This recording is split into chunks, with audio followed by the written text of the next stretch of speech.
Former President Trump's first criminal trial is set to begin in New York on Monday. Trump is charged with 30 felony counts of falsifying business records. He denies all charges. The underlying events revolve around hush money payments made to adult film actress Stormy Daniels and former Playboy model Karen McDougal in the closing days of the 2016 presidential campaign. Daniels and McDougal say they had sexual relationships with Trump, which he again denies. Trump's legal team has tried several times to postpone the trial further, but those efforts appear to have run out of road. Here are the big questions that loom now.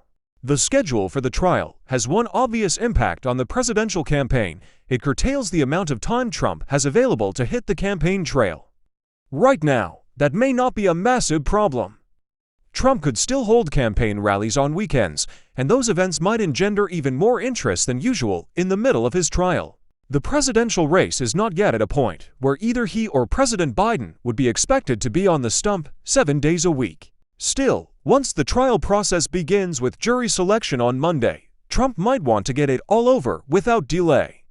It's true that he has tried to stall all his cases, but that effort's been about trying to push all trials, and therefore all the verdicts, past the date of the election.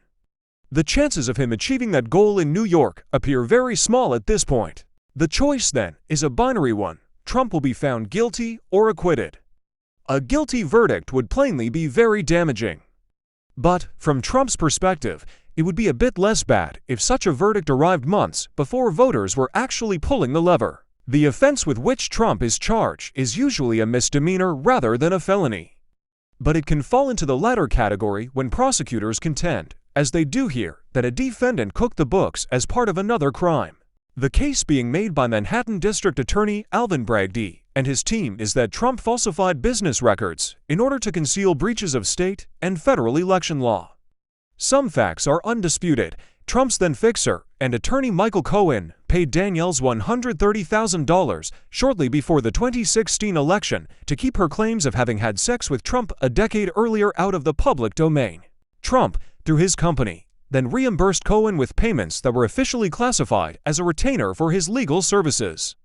Bragg's felony case, simply put, is that the $130,000 was paid in furtherance of Trump's political campaign and should therefore have been declared as such.